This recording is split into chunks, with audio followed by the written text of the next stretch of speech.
सुबेरे से दुकान लगा के बैठल बनी, अभी तक ले एगो बहनी ना भइल। आज के बहनिये खराब हो गइल बा।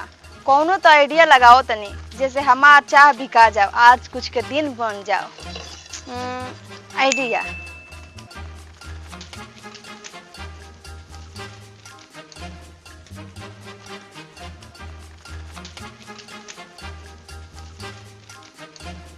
अरे केहू बा घर में?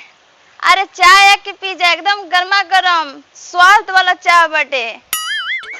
करे साला पेलुआ है रे साला का खोले बरी रे बुझा तरी सरवा 4 कुंटल को हो गइल बरी जानत रहो करे। अरे मुखिया जी हमनी कैसन बारन हां जे मांगा तानी 50 गो हां तो दे तरन 500।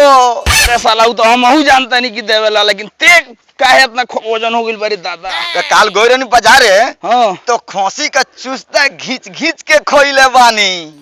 का कहलिए रे? खोसी का चूस्ता घींच घींच के खोइले बानी। उतार सरवा उतार रे सरवा। वोट मांगे के बेरा गली गली घुमैली हमरा के। हाँ मुखिया जी देला पैसा तो चूस्ता अकेले खातरी। तो मुखिया जी के लगे हम अकेला गइल में तू अकेला ना खान तो तारा के खियाए। रे साला तो वोट मांगे के बेरा जब संगे रहनी सोन तो चूस्तवा घींचे के बेरा संगे ना रखबो हो बेटा। तो तोला के बाद तोहरो कल खिया देम। सरवा बुझाता कान्हा टूट गइल बरे पिलुआ। हैं ए चाय ले लो, चाय। पिलुआ हैं अरे होई ना देख रे चाय वाली। चाय वाली? हां ए चाय वाली चाय बेचत रहे ना? हाँ अरे अगर मुखियावा के पैसा में से बचल होगा तो सरवा पियाओ चाय। बुझाता हमर बाया रोवत रे सरवा। चाय पिएबे? हां बेटा पियाओ चाय। बाप रे बाप। ए चाय वाली बोला ना। आ चाय में कथी कथी डलले बारू? अरे चीनी डालले बानी, चाहपत्ती डालले बानी, दूध डालले बानी, गोर गोर हाथ से चाय बनैले बानी। अरे दादा रे दादा करिए चाय तो तब सुंदर होइले होई। पिया दे एक कप ना तो। ए चाय वाली बोला ना। तनी 2 कप हमनी के चाय तनी पिया दो। पहले ही बतावा तारा चाय को रुपया कप बा? पूछल जरूरी बा। हमार चाय में 3 वैरायटी बाटे। 3 वैरायटी? हाँ 3 वैरायटी बा। कौन कौन वैरायटी बा हो? पहला बाटे कप वाला, हाँ। दूसरा बाटे ओठ वाला, और तीसरा बाटे ढोड़ी वाला। ढोड़ी वाला ओमे के फैसिलिटी केंगा बा? सिस्टम केंगा बा? तो ओमे के जान तर फैसिलिटी केंगा बा। बताओ। जैसे एगो गानवा आई रहे, हमरा ढोड़ी में चाय जदी पियब राजा 100 साल जियब। ढोड़ी वाला चाय के उतना बा सिस्टम बा? हाँ 100 साल जियब। हम जीएम 100 साल। एगो काम करो हां इहे चाय पियल जाई। ढोड़ी वाला पर मोहर मारिए आ एक एक कप दोनों गोरा के पेलुआ के हमरा के पियावा तो ढोड़ी वाला। काहे ना पियाएम? त रेटवो तो जान लो। और रेट बताओ ना तो तहार ढोड़ी वाला के रेट कितना बा? मुखिया के पियो सियो नु ऐसन। अच्छा तो सुन लो, ई जोन चाय बानू एकर रेट बाटे कप वाला के बाटे 100 रुपया। अच्छा। आई ओठ वाला के बाटे 200, आई ढोड़ी वाला के बानू तो 500 बाटे। 500? ये हमनी के चाय पियल जाई। एगो काम करो 2 गो 500 रुपया कप मारो तो। अच्छा तो रुका जा देता नहीं। तनी बढ़िया से पियो, बढ़िया से अच्छा लागी तो हम 4 बार पियो। अच्छा ये पेलू आय हम बार बार पियो। सजिया सवेरे हमरा के पियई हो। एकदम काहे ना, जरूर हमें दुकान पर रहियो। वाह रे वाह, तो लगाओ ना 2 कप। तनी जल्दी पियावा जल्दी। तो रुका ना, इंतजार करो, पियाओ तो ही न बनी। अरे दादा रे दादा तनी पियावा पियावा। अब इंतजार मत करावो, पिया दो। आहा अरे हमरो को वही छुइलु हंगा वही छुआ के हमरो काहे ना। पेलू अरे पहले हमरा पिए दे। रे भाई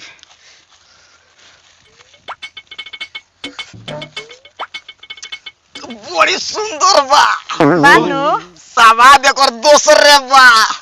तोरा के दी? हमरा के दी हो तो तनी और ही नजदीक से टच क के दी हो। एहिंगे सजिया सवेरे हमरा के चाय पियई हो। अच्छा तो ल जा।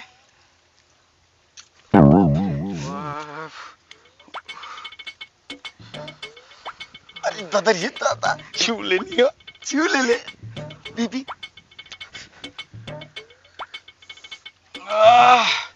तू तो 100 साल झूठ बोलत तारू और तारा चाय के एनर्जी से 5 साल जीएम सन ये झरेली। अरे काहे ना, जरूर।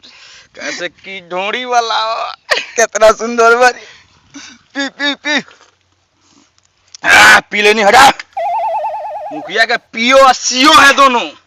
अच्छा पियो सियो। तो अइबा जानू रोज। हाँ गांव समाज में सरवा हमनी इतना धनिक बारे। कोनो नहीं काटाओ दे है पहले। मुखिया देता है 500 खाली चाय पीने के लिए, धर इतने दे। हाय देख हमार 500 ले लो एक कर रह जा। हमर सही ले ला आएंगे शाम के हमरे को रोज आके पियोई हो। अरे जरूर पियाए। लो ना। ओहो ले ले ले ले ले ले। फिर इहो मिलबू कि कोई तार ऑडू ना, बा। बाटे हमारा अड्डा। बता दो बता दो। भाई गौवा बानू। हाँ। गौवा हेलबो जे तो थोड़े दूर पर हमार अड्डा बाटे। ओई जे तार दुकान बा। वही जा बाटे हमार दुकान। चिन्ह लो हमनी के। जान तारा जा कहाँ बा। हम घरवा जन बानू हमार उतन सुख आगे बढ़बे दुआर बाटे वही जान दुकानिए कइले बानी। नोट हो गल एड्रेस। तो पक्का बाजो सजिया सुबह हम तारा दुकान पर आएम आ तारा हाथ के हम चाय जरूर पिया। अरे ना हम तो जरूर पियाए। पेलू आई झरेलिया कम बुझे तरह का। अच्छा ठीक बा तो हमनी के जाता नहीं सोन मने याद रखियो ई चेहरा। एकदम याद रखे। अरे पेलू वाह रे भाई वाह, बुझाता भीतरी कुछ अलगे फीलिंग होता। चल तनी देखो तनी औरी कहीं मिल जाइए सोन। एक कथी बेचे तरू? चाहे हो। तनी पियावा नहीं कप। अच्छा रुका पियाओ तनी। धरा अब पी के बताओ तो तनी हमार चाय का स्वाद कैसन बा।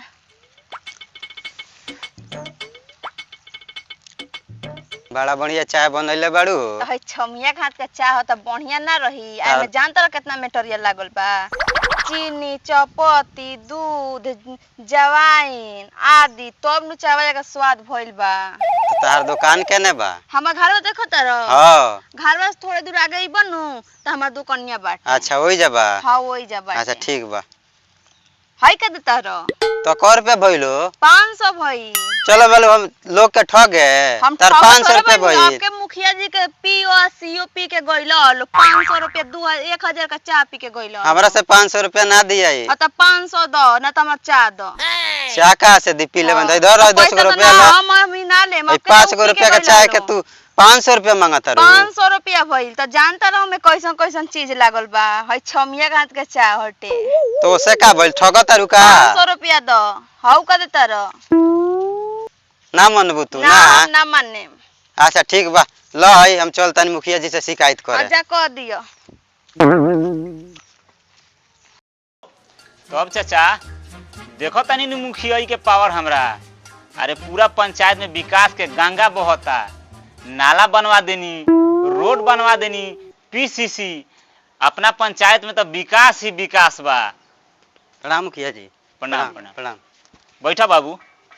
कहतनी पंचायत के विकास होता कि विनाश होता? का बात बा बाबू? रोवा पंचायत में 500 रुपया कप चाय मिलता। 500 रुपया कप चाय? हाँ। अरे बेचत कौन बाहू? एगो रसीली भी है, एक कप चाय पिला के 500 रुपया ले लेती है। ये तो घोर अन्याय बा। अरे हमरा पंचायत में रंगदारी। हाँ मुखिया जी। ओकरा पर पड़ी बहुत भारी। चली ना बतावा तनी। चाचा रुआ लोग बैठी हम अबे देख के आओ तनी। चल तो बाबू। चली चल तो देखी हम। ये मुखिया जी जौन 500 रुपया चाय बेचती है। यही हो जी। काहू हाँ बोल। तू 500 रुपया में एक कप चाय बेचतालू। अरे तो चाय के स्वादे कुछ अलगे बाटे। तू हमारा पूरा पंचायत के लोग के बुर्बक बना के आ लूटतालू। हम कहाँ लूटतानी। हमार चाय के स्वादे कुछ अलगे बाई दिए कम बुझतानी का खूबी बा तारा में कि 500 रुपया के एक कप चाय देतालू? पी के तो देखी का खूबी बा। 500 के पीएम तो 100 साल जीगे। 100 साल? 100 साल जीगे। तो तनी पियावा एक हमू टेस्ट करी तारा चाय के स्वाद कैसन बा। अच्छा हम पियावते बन लेकिन जानतनी एगो बात औरी। का? 500 के जौन चाह बनू हेजा ना हाँ। बेडरूम में जाए पड़ी। अरे चलो पियावा तो तनी हमू तारा चाय के टेस्ट ले ली। चली ना। ए बबू ते यही जा रुक हम चाय के टेस्ट लेके आवत तानी। चलो चली। आवो ले आवो। आहा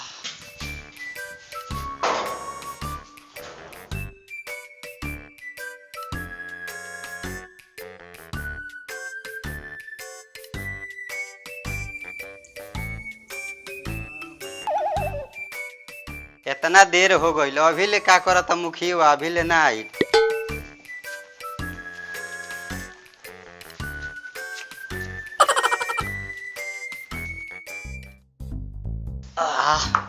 अरे चाय पी के तो मजा आ गई, सारा देह के तो मीठ गई।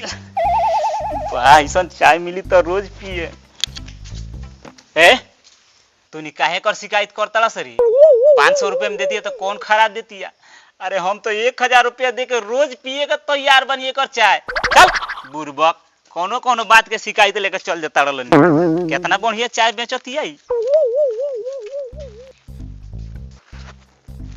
हमारे नाम है रसीली चाय वाली। मुखिया तो मुखिया, विधायक लेके तो हम घायल कर देनी, कहे से कि हिया ही रसीली चाय वाली।